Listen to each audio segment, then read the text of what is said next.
the value and the purpose of higher learning will continue to transform. It'll transform through AI. I mean, it's in the journey of humankind to continue to transform.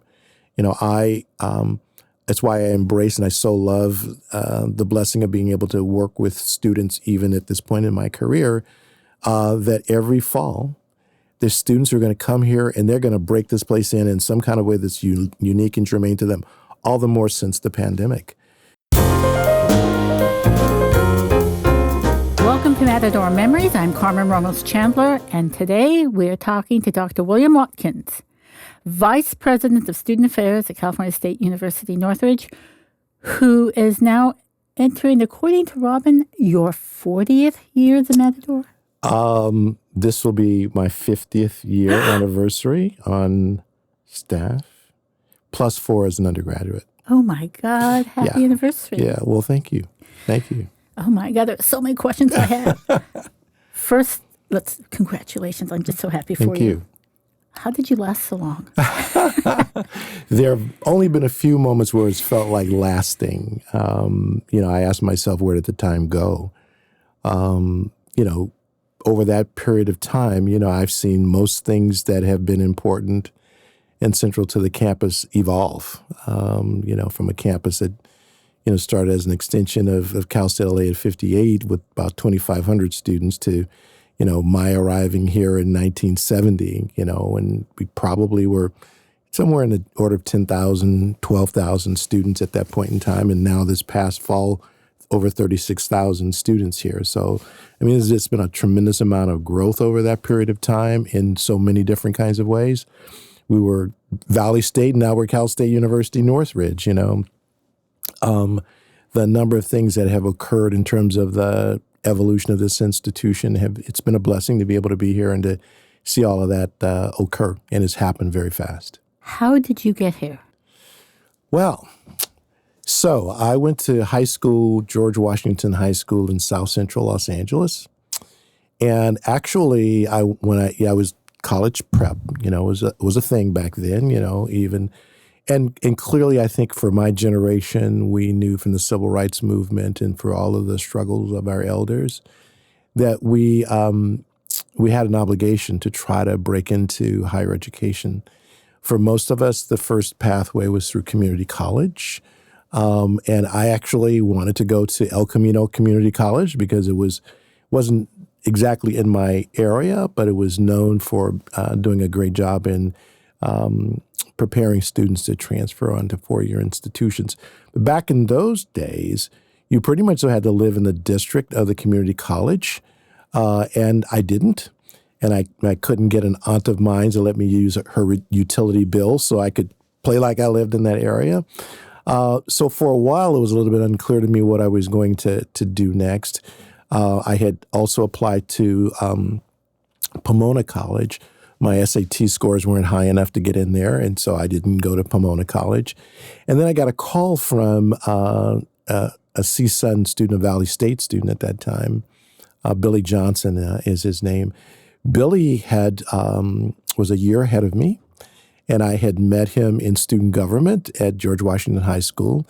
He was student body president the year before I was student body president. I was student body president in high school there. And he gave me a call and said, "Hey, William, what are you planning to do this coming fall? I know you're graduating." Well, he was here at Valley State and was a recruiter for EOP at that point in time. And I said, "Well, thanks for asking me that question because things are kind of getting a little dicey here." He says, "Look, we are recruiting students to the EOP program here. Maybe you might want to give this a go and apply." And I did.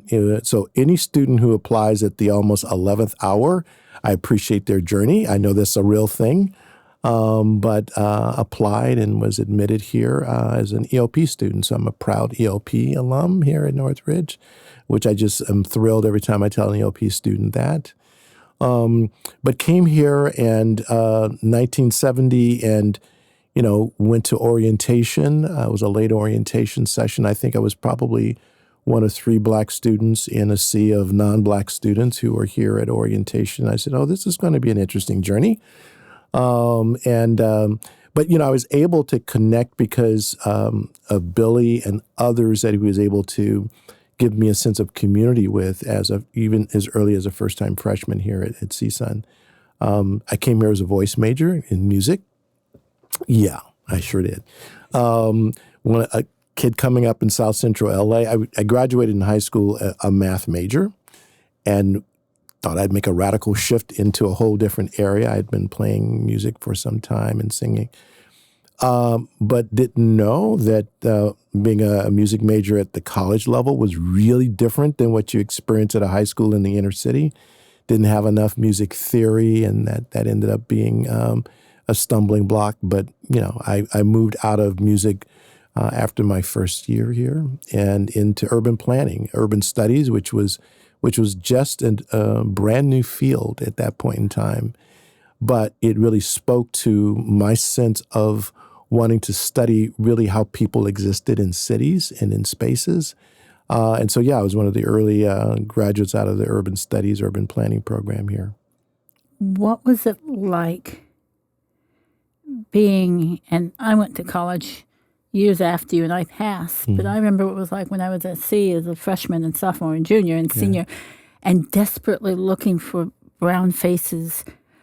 Pendletons and khakis were what I was looking for. Yeah. What was it like for you to be one of the handful of black students the Valley alone was a bastion of whiteness that had violently, seriously, violently fought against busing of students into the Valley. Yes. What was that like?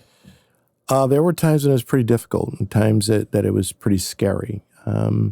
So I arrive in fall 1970, and of course, then that's only months after all of the demonstrations of the late 68 and 69 and all of the churn and police on campus and demonstrations and students having been arrested and a whole host of things that through the sacrifice of other students and faculty who were in solidarity with change resulted in the creation of the Ethnic Studies Department, African American Studies and Mexican American Studies, I think probably what it was called at that point in time, and an increase in the EOP program. But still the numbers were very modest. And so as you would move through campus, if you were in classes, pretty good chance you're going to be the only person of color or the only black person in the class. And then as you moved across campus, there were times when you just weren't around many people who looked like you. I tell people all the time, my first advisors and encouragers beyond the OP program, my first encouragers as an undergraduate here were the custodians. They looked like my family. They'd ask me, are you checking in? Are you going to class? How are you doing? Are you taken care of? Routinely. And I was so grateful for that I was seen by individuals who really, most of them lived in Pacoima and came over here and into spaces that were very different from where they resided. But they too saw their aspirations in the arrival of young people of color, young black folk, who they wanted to see make it through school. Those of us who were here always spoke to each other, always created a sense of community, always a sense of common struggle. Didn't always, we weren't a monolith and everybody seeing and saying the exact same thing. But we understood the moment and the fact that we had a unique opportunity, though with some challenge, to really open up new opportunities. And we wanted to do well at that. What was it like in the classroom? Probably the most challenging thing was the inability of faculty to see other than through their own lived experience. That's a pretty normal thing for human beings to do.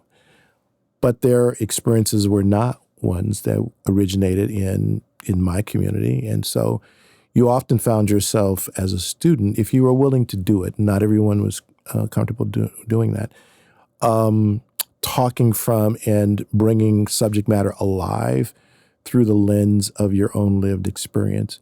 And in my case, I began early on with the emergence of the African American Studies Department taking classes in that field of study, so that I could have this ability to look on both sides and look through multiple lenses at things. There were times when I would find myself really pretty uptight about some analysis or some framing of something, but it certainly gave me enough practice in being able to speak to the diversity that we've now come to take for granted and enjoy about being educated here at Cal State Northridge. So I was here in the early forming of that way, of that ethos for our campus.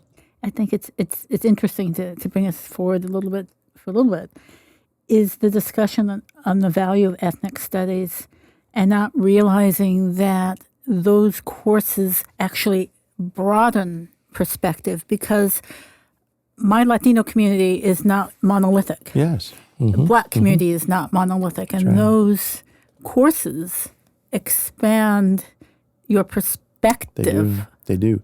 And even as those courses were at that point in time developing, because the scholarship was only a couple of years ahead of us as new arriving students. So if you came to college in the late 60s, early 70s, and if you were fortunate enough to have faculty of color, they probably had only maybe 4 or 5 years earlier gotten their doctoral degrees. They probably were newbies in terms of developing the scholarship that really begins to frame and form an opportunity to learn. And so all of this stuff was happening in a very dynamic way.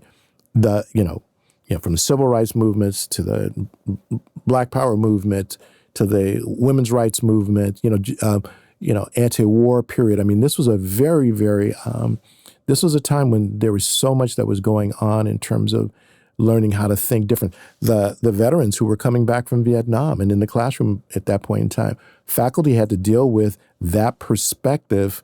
They're articulating something they've understood theoretically there. And here are people with lived experiences, lives potentially on the firing line, who came back with a different attitude and way of expressing and seeing the world. Those were some pretty heady times. We spent a lot of time in the weekend in the library. The library was like our treasure trove. For all the things that they wouldn't teach us, we go find out ourselves and spend time there in the library studying and helping to educate each other. It sounds to me it was a very volatile, but not volatile as both volatile and insightful, but not meaning incendiary. I literally mean it. You were at a period of time, coming to CSUN at a period of time when education was shifting and changing, and your generation was helping to shape that new academic approach, the new pedagogy. Yeah, I think we felt that way about our time here. I think that we understood the moment, and because what we were hoping to take from higher education was so different from the traditional structures that there was a lot of time that you were up against pretty sometimes immovable forces. And of course, demonstrations across the nation for all manner of kinds of things that people wanted to speak out about created conflict between you and law enforcement systems and those kinds of things, or, disciplinary systems and all of these kinds of frameworks. So it was a difficult, and then you had to go and talk to your parents about, ideas that were very different from those that they had been accustomed to. But for me, one of the blessings of coming from South Central LA to then San Fernando Valley State College and CSUN was that I was able to go home on the weekends. And quite frankly, it probably sounds weird, but I would pretty much so know that I was going to get an A on an exam or in a course when I could break down what I had been taught in the class at a level where my parents had some understanding of it. I mean, that was important to me. My dad had a 7th grade education. It was important for me to share with this man who filled potholes in the streets of Los Angeles what it was that I could share with him about what it was that I was learning. I had the same experience. I was the first Ramos female to graduate from high school. Oh, beautiful. My grandparents had a 4th, 6th grade education. My mom barely had a 9th grade education. Yes. Migrant workers, remember? Yes. And you'd go home because I couldn't afford to live on campus at USC. And they go, so Mija, what did you learn today? Mm-hmm. And if you could translate it And that was a translation, wasn't it? Yes. It was a translation. It was. You had to find the words. You had to analogize things in ways that, this is like so-and-so. And then you also had to know when what you're talking about really is meaningless. Move on. This is not value added in terms of their journey. But, our parents, your parent, were proud of what it was that we were taking on. And I think many of us had the consciousness to take them to college with us, that it was not just so that we could get a job and do whatever personally, but that there was a sense of obligation to parents and to the community to be as successful as you possibly could. Do you think the perspective of a college degree has shifted in many ways? I see Congress, I see business leaders all talk about a college education is to get a job. In my family, a college education was uplifting the family, and a college education meant you knew more. And it sounds pretentious, but you knew more about the world, and you knew how to navigate the world that my grandparents could not. Yeah, yeah. And it's different. It's power. It is. It really is empowerment. Well, and the value and the purpose of higher learning will continue to transform. It'll transform through AI. I mean, it's in the journey of humankind to continue to transform. That's why I embrace and I so love the blessing of being able to work with students, even at this point in my career, that every fall, there's students who are going to come here and they're going to break this place in some kind of way that's unique and germane to them, all the more since the pandemic. When we had students off campus for a couple of years, a lot of the systems of transmitting how you do college got broken. And so we have students who are on the campus right now who are trying to learn how to, what do I do with a club or organization? Or why should I run for student government? All of these things become new ways of learning and advancing, and we'll be fine. But, you see these iterations happening and moving across time. There is quite a conversation about, is college worth it? Some of that's because the cost of college education across the nation, not so much in California, has gone up so dramatically. But I think when this campus was, I saw somewhere when this campus first opened in '58, it was something like maybe $29, something less than $30 a semester. When I got here in 1970, it was $173 per semester. Now it's over $3,500 per semester. And even at that, it's quite a buy when you compare comparable education in other states here. California does a fabulous job of underwriting the cost of education, although the percentage that the state pays towards tuition costs now is probably as low as it's ever been. But even at that, it's better than in most states. Oh, yeah. Okay, let's go back to your undergraduate days at CSUN. How did you end up deciding to run for student body president? Well, I was involved in student government every year as an undergraduate. So I got here as a freshman, and I understood what student government was, and I saw it, and I volunteered for the elections committee. Good Lord, as a freshman. Something happened politically, and I ended up being the director of elections as a first-time freshman. I mean, I still to this day don't know how that happened, but early on became connected to student government as a space for me, and one that I was able to understand, volunteered around. So I was first freshman, director of elections. Sophomore was lower division senator. Junior was upper division senator, and then ran for student body president as a senior.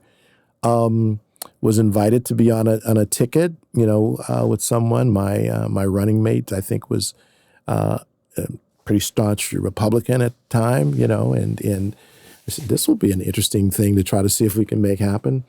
But we ran and several tickets, but we prevailed. There was a lot of drama around that election. A lot of election hijinks.